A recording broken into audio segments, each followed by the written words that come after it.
aujourd'hui, on va parler des fêtes de fin d'année. Les fêtes de fin d'année, c'est une période particulière qui est souvent synonyme de retrouvailles et de joie. Mais c'est aussi une période où on doit organiser beaucoup de choses, les achats, l'organisation logistique des fêtes. Et ça peut représenter un point un peu plus important quand en plus, en parallèle, on s'occupe également d'un proche qui est handicapé, dépendant ou malade. Et donc aujourd'hui, on va discuter de l'organisation de ces fêtes, de comment on fait, heu, comment faire pour que ça se passe mieux quand on organise un proche, du point de vue de l'organisation, mais aussi du point de vue des relations familiales. Et puis aussi, échanger sur comment faire pour que cette période, si on le souhaite, soit aussi un moyen pour, retisser des liens dans sa famille. Hem, on est aujourd'hui en compagnie d'Emmanuelle Merveille, qui est coordonnatrice de la plateforme des aidants Sud et Ouest Charente, et de Marie Banchereau, qui est aidante de son frère qui est polyhandicapé. Elle est également intervenante à la plateforme des aidants Sud et Ouest Charente, donc elle aura aussi une double casquette aujourd'hui. Et je tiens particulièrement à la remercier parce qu'elle remplace au pied levé Christian, qui était initialement prévu et qui n'a pas pu se rendre disponible. Marie, on va vous donner, la parole peut-être, en introduction, en lancement de ce café. Est-ce que vous pouvez nous raconter en quelques mots la situation de votre frère? Oui, alors bonjour à tous et toutes. Effectivement, donc je suis l'heureuse grande sœur de mon frère qui s'appelle donc Emmanuel, on va l'appeler Emmanuel. Donc il est effectivement polyhandicapé. Aujourd'hui, il est âgé de 33 ans. J'avais 11 ans quand il est venu dans notre famille, quand il est né. Aujourd'hui, mon frère vit en Masse, c'est une maison d'accueil spécialisée. Il y vit depuis 12 ans aujourd'hui. Et donc, il est le dernier de la famille et nous sommes une famille de 8 enfants, donc une grande famille. Voilà. Et le contexte familial, donc ma maman est veuve aujourd'hui et donc nous l'aidons à accompagner mon frère au quotidien. Voilà. D'accord. Et vous nous raconterez ça un peu plus en détail par la suite, mais pour rentrer dans ce sujet des fêtes, comment ça se passe en général? Est-ce que votre frère peut venir? Alors oui, mon frère est très présent quand même au niveau de la famille.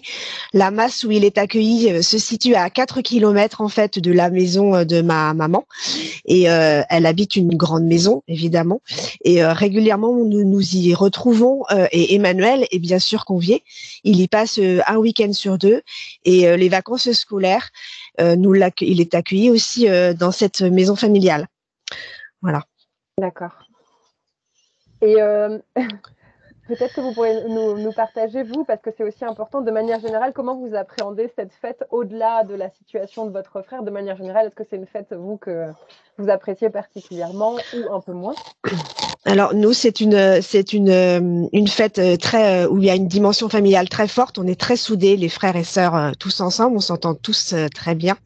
Et donc c'est effectivement un moment où on se retrouve tous en fait dans la maison de mes parents et ceux qui habitent loin. Donc j'ai des frères et sœurs qui habitent sur Paris et qui habitent aussi sur Nantes ou sur Grenoble. C'est en fait on vient tous vivre dans cette maison, y compris mon frère Emmanuel, qui quitte sa masse pour venir vivre aussi avec mes autres frères et sœurs chez notre maman. D'accord. Et Marie, est-ce que de manière générale, est-ce que, je ne sais pas si ça peut susciter une réaction, est-ce que le fait que la situation de votre frère, est-ce que ça c'est venu un petit peu impacter votre manière d'appréhender les fêtes? Ouais. Alors aujourd'hui, je dirais que ça n'impacte plus aujourd'hui d'une manière difficile, dans le sens où on est rodé. Mais effectivement, quand mon frère Emmanuel a pris de l'âge et qu'il ne nous était plus possible de le porter comme un bébé, jusqu'à l'âge de 11 ou 12 ans en fait, après il devenait trop lourd et la prise en charge devenait lourde. Donc il a besoin, il est en situation, il est comme un nouveau-né d'un mois, donc il a très peu de capacité. Donc il a une coquille, il est médicalisé, il a un lève-malade. Enfin, il y a beaucoup de matériel autour de lui. Et effectivement, quand il a commencé à avoir 12, 13 ans, eh bien, on n'a plus pu aller fêter Noël au-delà. Donc, ma famille est nantaise, moi je suis charentaise, mais toute la famille est en Bretagne. On n'a plus pu aller fêter Noël avec les cousins, les cousines, les grands-parents, parce qu'il nous était pas possible de laisser Emmanuel tout seul. Enfin, en tout cas, nous, ça nous était difficile de ne pas passer Noël avec notre frère. C'était notre priorité. Et donc, du coup, on a plutôt resserré nos liens familiales d'une manière, un cocon un peu, les frères et sœurs et mes parents. Et on n'est plus aller fêter Noël avec les cousins, cousines, comme c'était la tradition dans la famille. Et donc, ça a eu cet impact-là. Je n'en ai pas souffert, en tout cas en tant qu'enfant. J'avais 15 ans quand ça s'est passé, parce qu'on est nombreux. On est beaucoup d'enfants, donc du coup, on n'avait pas ce sentiment de passer Noël d'une manière isolée. Mais c'est vrai que si j'avais été, par exemple, la seule sœur de mon frère, peut-être que j'aurais vécu les choses différemment. Parce que fêter Noël avec son frère polyhandicapé et ses vieux parents, peut-être que ça m'aurait. Mais j'ai pas eu ce sentiment là. Mais ça a eu cet impact-là. Merci. Alors, Emmanuel, on Oui, reçoit de la famille à notre domicile. oui. Quels seraient vos conseils pour bien s'organiser, des services à solliciter? Qu'est-ce qu'il faut bien anticiper?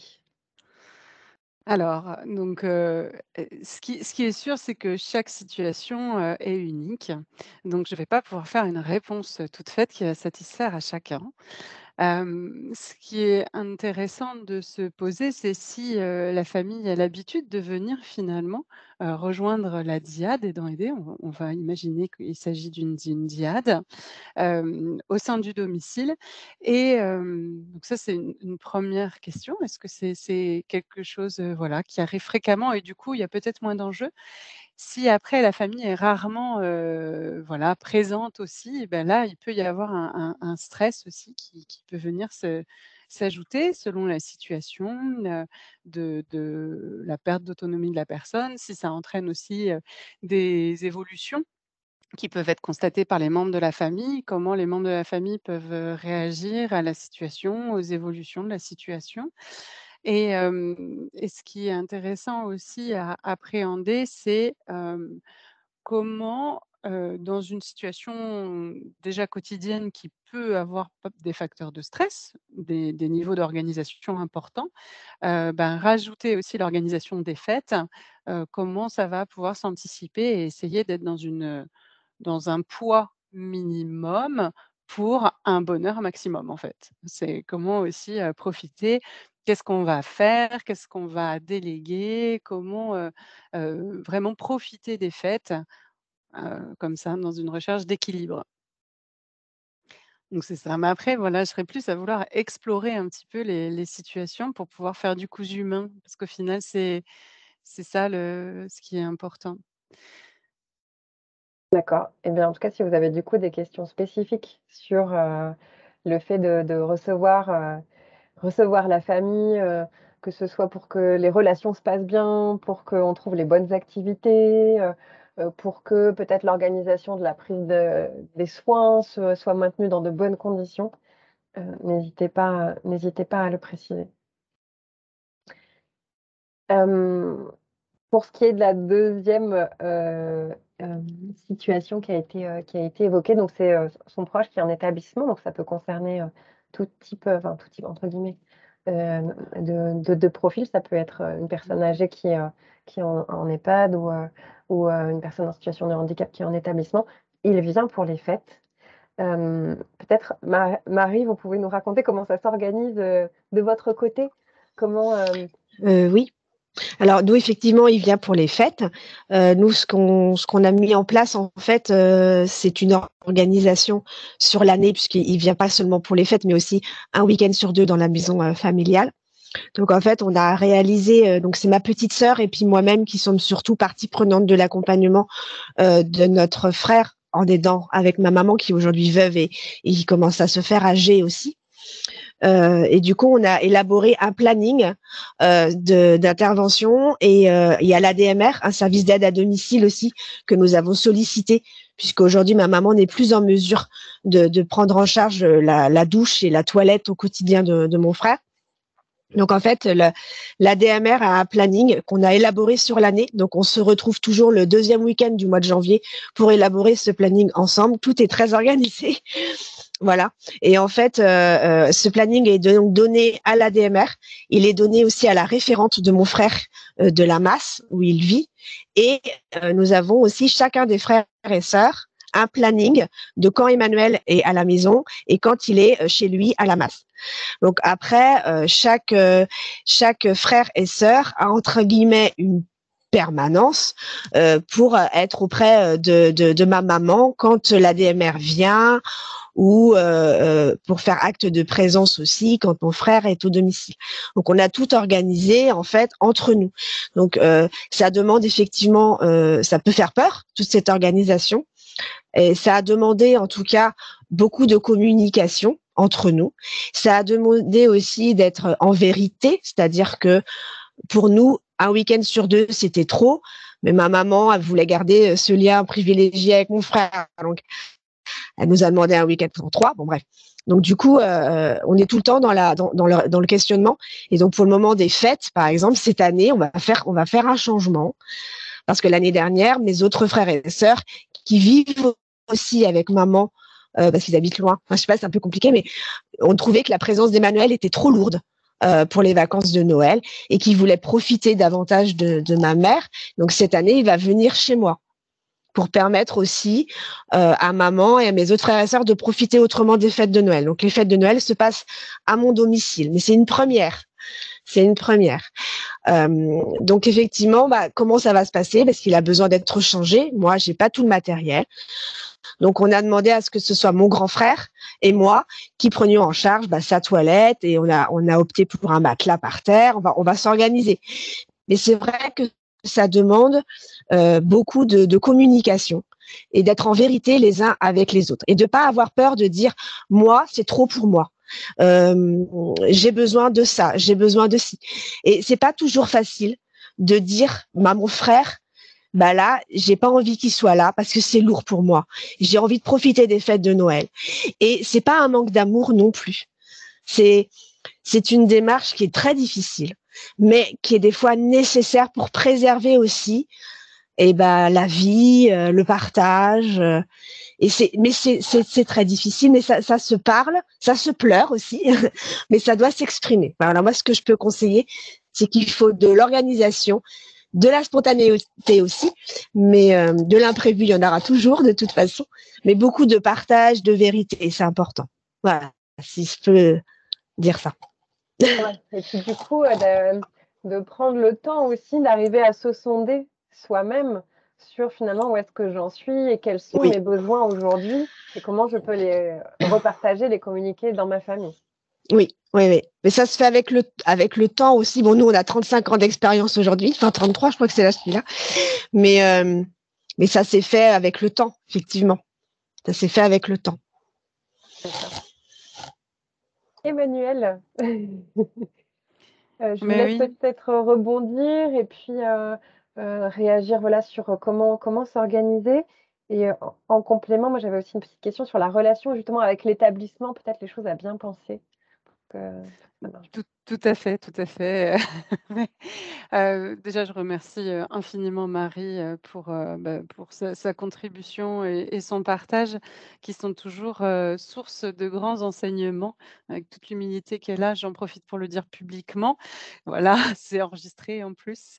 En effet, l'organisation, intrafamiliale est cruciale, mais sur une personne qui vit aussi en établissement de santé, l'organisation avec l'établissement, de résidence de la personne est aussi, très importante pour, anticiper les besoins. On a vu, des fois, il y a des besoins de matériel, des fois, il y a des ajustements aussi, qui se sont faits, juste dans les thérapeutiques, qu'elles soient médicamenteuses ou non médicamenteuses.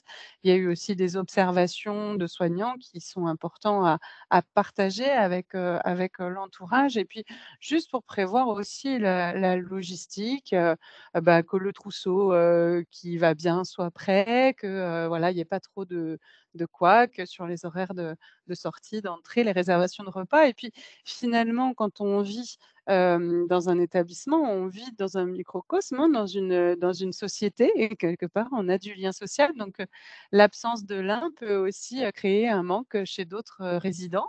Donc c'est aussi des choses que l'équipe, peut, accompagner, va anticiper, aussi. Bah, là, Emmanuel, il a peut-être, des petits voisins, voilà, qui seront, seuls, au déjeuner, des fêtes et voilà, l'équipe, mettra des mots sur ce qui se passe, sur l'absence d'Emmanuel, pour, de joyeuses raisons. Donc c'est important ce lien, de travailler et de faire alliance ensemble et je pense aussi avec la personne accompagnée, respecter aussi, ben, elle, ce qu'elle en dit, ce qu'elle en veut, ce qu'elle en voit, ce qu'elle exprime et ce dont elle a besoin finalement. Parce que dans certaines situations, des fois, bah, le sorti d'un contexte, très cocooning qui fait partie enfin du soin, cette rupture-là peut des fois être délétère. Donc c'est important de pouvoir discuter avec, l'équipe et être sûr qu'on est dans le bénéfice de chacun aussi. Voilà. Ouais, de ce que j'entends, c'est, vraiment être à l'écoute des besoins, des attentes, des envies de chacun. En fait, tout le monde a sa partition, en tout cas, a sa place dans ce moment-là. C'est ça et puis ça prend vraiment, du temps aussi parce que vous le savez, ben, on ne se comprend pas et on s'en rend même pas compte souvent, mais il faut jamais l'oublier. En fait, on ne se comprend pas, donc c'est important de prendre le temps maximum et le plus de délicatesse pour être sûr de se comprendre quand même un petit peu sur ce qui va se passer et aussi avoir cette tolérance de se dire: «Bah, là, il y a eu un loupé parce qu'on ne s'est pas compris». Ben oui, c'est 10 fois plus simple de ne pas se comprendre que de se comprendre, donc c'est forcément ça arrive aussi. Ouais et du coup, je me dis, mais alors c'est pas sur l'anticipation des fêtes, mais c'est peut-être le bilan des fêtes. Ça me donne une idée peut-être, pouvoir se poser a posteriori pour se dire, bon, pas forcément de manière très instanciée, très protocolaire, mais en tout cas d'arriver à se dire: «OK, dans ce qu'on a fait là pour les fêtes, est-ce que ça allait à tout le monde?» Ouais. Oui, oui, de toute manière et puis sur ces les temps de rassemblement comme ça, quand ils existent, hein, parce que c'est pas dans toutes les familles non plus que les fêtes sont célébrées avec un rassemblement, de famille et de proches. Mais quand ils existent, et qu'ils arrivent, c'est aussi des moments de remise en perspective. Quand on s'est pas vu depuis longtemps, quand on est la tête dans le quotidien, on voit pas les choses qui évoluent et puis d'un coup, il y a des regards nouveaux qui viennent se poser sur la situation et ils peuvent être, agréables, mais ils peuvent être aussi, confrontants finalement sur, la mise en perspective des fois de certaines réalités, de certains constats et c'est pas évident non plus et ce langage de vérité, il est difficile à dire, mais il est aussi difficile à entendre parfois et c'est respecter aussi qu'il faut, du temps, voilà et pour pouvoir se passer les messages et qu'ils soient entendus, respectés. Mmh, peut-être qu'on peut passer à la situation suivante, qui est donc, celle où on se déplace avec son proche pour aller, chez un autre membre, de la famille ou des amis pour les fêtes. Hem, du coup, Marie, vous disiez que vous pouviez le faire, quand votre frère était plus jeune? Alors nous, effectivement, quand Emmanuel était, petit, on le gérait un peu comme un bébé, en fait, puisque il a les capacités d'un bébé, donc on le traitait comme un bébé. On pouvait le porter, on pouvait le transporter en poussette, donc c'était moins contraignant. À partir du moment où il a une coquille, où il a commencé à devenir un homme, tout simplement, c'est devenu plus compliqué. Mon frère, il est très sonore aussi. C'est un homme qui va crier très fort d'un coup, comme ça, on ne sait pas trop pourquoi. Il s'exprime. Ou c'est quelqu'un qui bave aussi et qui a des yeux très mobiles. Et il a du coup, c'était toléré quand il était enfant. Aujourd'hui qu'il est un homme, il a une grosse voix d'homme et du coup, ça peut choquer les gens. Et effectivement, c'était délicat pour nous de le déplacer parce que en fait, il a besoin d'un lève-malade pour le mobiliser. Son fauteuil roulant est très lourd. Il est lui-même costaud, il est grand de taille. Il a un lit médicalisé. Pour le laver, c'est plus compliqué. Donc, ma famille n'étant pas charentaise, en fait, c'est aussi la difficulté, c'est qu'on peut pas résider chez quelqu'un d'autre, en fait. Hein. Aujourd'hui, dormir ailleurs avec mon frère, c'est pas possible, en fait. Pas, c'est trop lourd, trop compliqué pour nous.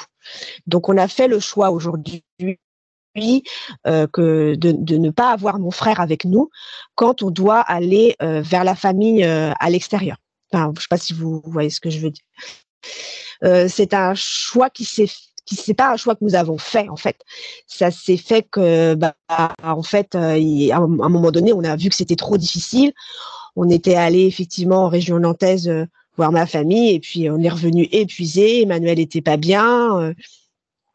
On a dit bon plus jamais on le fera plus. Mais il avait 12 ans, 12-13 ans en fait. Voilà.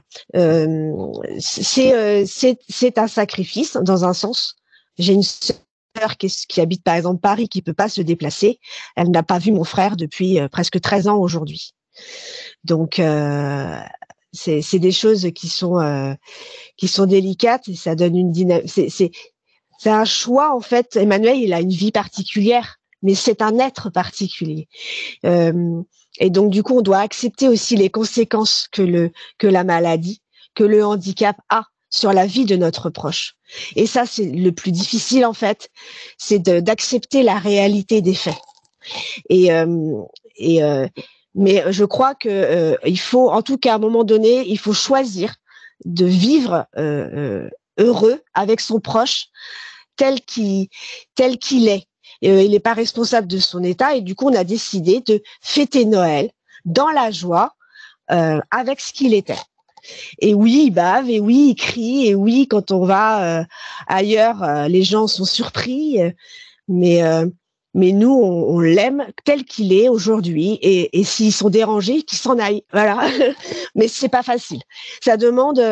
Au début, on a honte, en fait. On a peur pour lui, on a peur qu'il soit jugé, on a peur. Mais au fond, je pense que c'est. Mais c'est pas. Ça demande aussi un certain, du temps aussi. Mais voilà. En tout cas, aujourd'hui, on fête Noël entre nous. Donc, on a resserré nos liens familiaux par rapport à. Et c'est moins éclaté, si vous voulez. On va moins vers l'extérieur. On est plus. Je sais pas si vous comprenez ce que je veux dire. D'accord. Emmanuel, pas pareil, je vais vous laisser réagir à là, ce qu'on vient un petit peu de se partager, et puis voir si vous avez des conseils à donner, voilà, des acteurs vers lesquels on peut se tourner quand on est en train d'organiser ces fêtes où on doit se déplacer. Alors, oui, alors déjà, vous avez une ressource, nationale. Alors il y a, pour organiser un déplacement, c'est important que les besoins de la personne qui a une perte d'autonomie ne changent pas vers le moins parce qu'il y a un déplacement. Éventuellement, peuvent même s'accentuer avec un déplacement qui peut générer du stress. Donc, s'il y a des dispositions déjà prises pour répondre aux besoins, c'est important que ces mêmes dispositions soient anticipées et mises en œuvre là où on va se rendre. Après, avec des organisations, soit des professionnels, mais ça peut être aussi de l'entourage qui prend du relais sur certaines tâches. C'est à discuter et à anticiper. Je pense que ce qui est important aussi, c'est selon les situations. Alors, je vais pas cacher, hein, nous sur la plateforme, nous accompagnons principalement des aidants qui ont un proche qui a une maladie cognitive qui impacte, la mémoire et qui peut avoir des incidences sur notamment les comportements qu'on va décrire comme troublants. Voilà, parce que là-haut, eh bien, il y a des atteintes, cérébrales liées à des maladies neuroévolutives ou d'autres. Là-dessus, il y a une très grande diversité, mais les effets sont quand même très stressants pour la personne qui a ce type de difficultés et l'entourage peut être aussi et même l'aidant au quotidien, être pris par surprise par les comportements, dits troublants. Alors il existe des formations, hein, par, notamment, France Alzheimer ou, France Parkinson ou même d'autres, hein, comme les plateformes d'accompagnement et de répit des aidants peuvent en dispenser aussi, sur, accompagner une personne qui a des troubles cognitifs Il y a des clés. Il y a des clés de compréhension, il y a des clés dans, l'accompagnement non médicamenteux aussi, hein, parce qu'il peut y avoir des prescriptions si besoin. Il peut y avoir tout un accompagnement de stimulation, intéressant et je pense que c'est important que les choses soient discutées et que la famille ou l'entourage qui va recevoir, dans sa maison une personne qui a des difficultés, des spécificités dans l'accompagnement et ben, soit un petit peu outillés, un petit peu, préparés pour éviter les maladresses finalement. Parce que des fois, à vouloir bien faire, on peut être très maladroit dans ce qu'on va proposer comme réponse et entraîner aussi, ben, une majoration des difficultés. Et même quand on a quelques agilités, on peut aussi être maladroit. Ça arrive à tout le monde et puis il y a aussi la fatigue, qui vient, s'ajouter, là-dessus. Donc c'est pas non plus jeter la pierre, mais c'est essayer de faire, alliance, essayer de diminuer, voilà, les maladresses, les incompréhensions en s'en parlant, en se disant ce qu'on pense avoir repéré. S'il y a eu, des professionnels ou même, juste dans le parcours de soins de la personne, on a repéré aussi, des atouts, anti-stress. Je sais pas, de la musique, des activités, qui font vraiment, du bien à la personne et tout. C'est pas mal de pas oublier de prévoir ça dans le sac un petit peu en un petit kit de secours si, la situation devient un petit peu anxiogène, voilà, d'avoir, voilà, quelques atouts dans sa manche qui soient préparés et c'est aussi, de faire confiance, aux autres. Parce que quand on est proche aidant, on a aussi ses habitudes, on a justement identifié les leviers, ce qui fonctionne et tout ça. Mais, vous pouvez aussi laisser faire une des proches de l'entourage qui ont peut-être une autre manière d'approcher un peu la situation, qui auront envie d'essayer et de bien faire et qui peuvent, aussi réussir alors que vous, ce sont des zones que vous n'auriez pas explorées. C'est important de s'en communiquer et puis de leur laisser aussi le temps de faire leur maladresse un petit peu et de les rattraper. Voilà, c'est la vie, hein.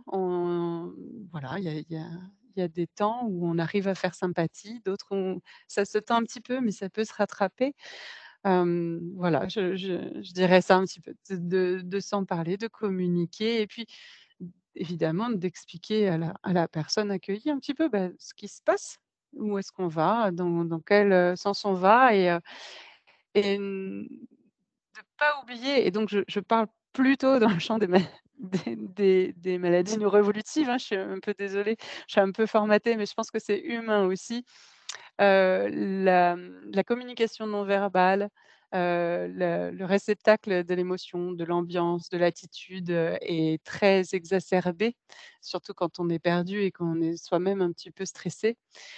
Donc essayez de construire votre projet avec, juste l'envie et de dédramatiser. Il va pas se passer de catastrophe, enfin et s'il y a des maladresses, c'est pas grave, on les rattrapera tous ensemble. Essayez d'être, comme le dit Marie, dans la joie, dans le partage, dans le bon moment et puis si vous avez un petit coup de stress, bah, c'est peut-être justement le moment d'aller dans la cuisine faire un autre truc pendant que quelqu'un, voilà, qui est plus détendu ou un enfant pourra, contaminés avec d'autres émotions aussi.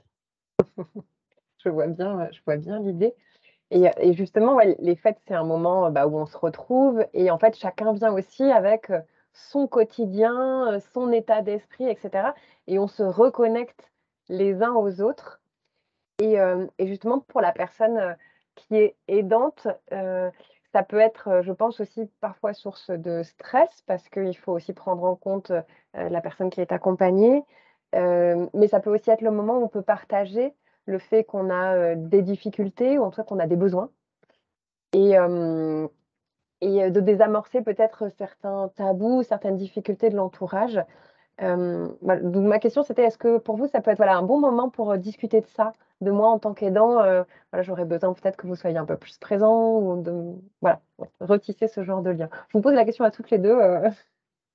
Je sais pas, je pense que c'est pas forcément le moment qu'on doit choisir, mais si l'occasion se présente, c'est que les choses doivent se parler, que c'est tellement dans la personne que les choses sortent toutes seules. À ce moment-là, il faut peut-être en parler, mais je pense pas que ce soit forcément le moment qu'il faut choisir, en tout cas. Mais ça arrive. Nous, ça nous est déjà arrivé, par exemple. Parce que effectivement, on reçoit des gens au sein de notre domicile qui nous ont pas vus depuis plusieurs mois et du coup qui ont un nouveau regard sur la situation et qui se permettent de dire ah mais pourquoi vous lui donnez toujours à manger mixé par exemple pour le réveillon de Noël vous pourriez essayer les morceaux. Oui mais c'est pas toi qui a été une fois lui chercher son morceau de viande au fond du donc des fois, on se sent pas forcément compris et on peut vite se sentir jugé par une réflexion, alors qu'en fait, ça peut être bienveillant, en fait. Euh, donc, ça peut être un peu, des fois, difficile à accueillir. Mais restons dans cette espèce de joie. C'est un moment qui doit être ressourçant et du coup, je pense pas que ce soit le meilleur moment. Mais en tout cas, des fois, ça vient quand même malgré nous. Et c'est pas toujours évident. Mais bon, voilà. Laurence souscrit à ce que vous venez de dire. Elle nous dit: «Je ne suis pas sûre que ce soit le bon moment pour en parler». Emmanuel, je vous laisse réagir. Oui, tout à fait. Je suis d'accord. Après, chaque famille a son système, ses fonctionnements, ses communications. Et en effet, c'est pas forcément le bon moment, d'en parler parce qu'aussi, bah, on n'est pas qu'aidant, hein et puis quand on passe les fêtes en famille, on a peut-être justement envie de faire autre chose, que d'être dans ce rôle-là d'une certaine manière. Par contre, je pense que si le sujet est soulevé, c'est d'inviter à se retrouver à un moment peut-être pour en parler après genre: «Oui, mais on laisse passer les fêtes, mais merci à la personne d'avoir remarqué peut-être qu'on est un proche aidant et que ça nous impacte. Ça, c'est important et de dire: Ça me ferait plaisir peut-être, oui, en effet, qu'on puisse en parler, mais après les fêtes» et de pas, en botter en touche non plus. Il y a des mains qui se tendent, même de manière maladroite et qui peuvent sembler, oui, jugeantes, ou étonnées mais de se dire: «Ouais, peut-être, après» et souvent, c'est vrai, on peut l'observer, les fêtes vont avoir un effet, c'est-à-dire qu'en janvier et février, au niveau de la plateforme, on va plus souvent avoir des enfants, ou des qui vivent loin, qui ont vu leurs parents pendant les fêtes et qui ont constaté que là, c'était compliqué et qui ont proposé un coup de main qui n'a pas été refusé et du coup, des choses peuvent se mettre en place aussi. Donc des fois, ce regard extérieur permet aussi, d'avancer et d'essayer de soulager des fois un petit peu les situations aussi, quoi. Mmh. Ouais, ouais. Oui, donc finalement, chaque situation étant unique, chaque famille étant unique, mais en tout cas, ce que je retiens de ce que vous dites, c'est un moment de retrouvailles, de rassemblement, de joie, donc laissons la place à ça. Par contre, ne ratons pas non plus cette, on va dire, occasion ou cette opportunité où si des choses ont été vues, ou si de l'aide a été proposée, prenons le bon moment, mais au bon moment, pour pouvoir en parler et mettre en place des choses si c'est Mmh. possible. C'est ça et puis ça peut être aussi pour les retrouvailles et profiter d'une discussion avec une cousine qu'on n'a pas vue depuis des années, de demander à la tante, ben: «Est-ce que tu peux jeter un œil, te surveiller que tout va bien? Il y a peut-être juste ça et ça à faire attention» et que quelque part, utiliser, l'entourage comme un relais sur le moment pour pouvoir vraiment profiter des fêtes aussi. Faire Mmh. confiance aux tiers, à savoir que voilà, les choses peuvent, tenir sur plusieurs épaules. Marie, vous avez évoqué, tout à l'heure des remarques qui peuvent être, blessantes ou mal perçues. En tout cas, comment, est-ce qu'aujourd'hui vous avez, peut-être un conseil ou une idée de comment réagir si on a ce genre de remarques? Alors, je sais pas, non, mais c'est juste qu'effectivement, on peut vite, heu, enfin, par exemple, pour mon cas personnel, bon, je suis là pour témoigner, donc c'est surtout on est 2 à être entre tous les frères et sœurs, surtout à être impliqués, auprès de ma maman pour l'aide, et c'est vrai que c'est parfois compliqué quand c'est des frères et sœurs qui sont loin, qui viennent se permettre, mais ils en ont le droit, en fait, de nous faire des remarques sur telle ou telle chose. Et on a envie de leur dire, bah, c'est pas toi qui es là au quotidien. Donc voilà. Mais en fait, moi, ce que j'aurais envie de conseiller, c'est qu'effectivement, ils sont en droit. C'est aussi les frères et sœurs pour ma part, c'est aussi les frères et sœurs d'Emmanuel, et que même s'ils sont pas là au quotidien, ils sont en droit de l'aimer, et ils sont en droit aussi d'avoir envie de faire des remarques sur telle et telle chose. Euh, et du coup, d'accueillir, moi c'est ça que j'aurais envie de conseiller, c'est d'accueillir les remarques plutôt d'une manière positive. Et c'est pas forcément un reproche, c'est pas forcément négatif. Même si des fois on peut se montrer avec enfin, ce sentiment-là est plus facile à avoir, la colère, parce que il y a de la colère de toute façon, on est en colère qu'il soit comme ça de toute façon. Donc c'est un sentiment qui est plus facile à avoir qu'un sentiment d'accueil. Moi, mon conseil, ça serait d'accueillir sans forcément enfin, se sentir, vous voyez, accusé ou des choses comme ça. Enfin, je sais pas si j'ai été claire, mais oui, voilà. Très clair. Si, si. Et enfin, je suis vraiment d'accord avec, ce que tu dis, Marie, c'est accueillir la parole et finalement la vérité de l'autre qui est pas complètement éclairée non plus, parce qu'éloignée du quotidien, des enjeux, de l'historique des mises en place des fois d'actions qui sont très fines, qui ont été réfléchies pendant des mois et tout ça, puis d'un coup, bah, pourquoi? Bah, tu étais là en même temps? Bon. Mais mais pour autant, cet étonnement vient d'un intérêt, hein. On ne pose pas de questions, sur des choses qui ne nous intéressent pas du tout, même si les questionnements peuvent être très maladroits. Et je tiens vraiment à pointer qu'il existe, des actions enfin, il y a des médiateurs qui sont là pour les relations aidant-aidés, notamment par les dispositifs de l'UDAF. Donc c'est un dispositif national, donc il y en a un peu partout et qui sont là aussi pour, favoriser la communication entre, la personne accompagnée et son entourage, mais aussi, entre, le système d'entourage, des familles et tout. Et là, on parle aussi bien de familles et d'environnements qui s'entendent bien, mais qui ont quand même des sujets, difficiles à venir discuter ensemble et donc ça peut être bien d'être accompagné. Mais il y a aussi évidemment dans tout un tas de familles des conflits qui sont déjà, apparus, liés aux situations et donc c'est encore, plus crucial de pouvoir faire appel aux médiateurs. Donc aussi bien en termes de prévention dans la communication, mais aussi en termes de résolution et d'amélioration de la qualité, relationnelle, hein. Et du coup, je fais une petite aparté pour aller plus loin sur ce sujet. Vous pouvez retrouver sur ma boussole dans les services de médiation familiale qui sont proposés dans, un certain nombre de départements, par l'UDAF, par les UDAF, pardon. Et ça m'amène à une autre question qui est un petit peu sensible aussi. Hem, c'est, le fait que certains proches, donc l'aidant et ou l'aidé, parfois peuvent, décider de ne pas participer, aux fêtes de fin d'année. On peut comprendre évidemment que ça peut être compliqué pour eux, mais là, du coup, ma question, c'est plus pour le reste de la famille qui peut parfois s'interroger en se disant: «Mais comment on peut faire pour mettre en place les meilleures conditions possibles? Comment bien réagir?» En tout cas à ça, qu'est-ce qu'on peut en comprendre? La question est très large.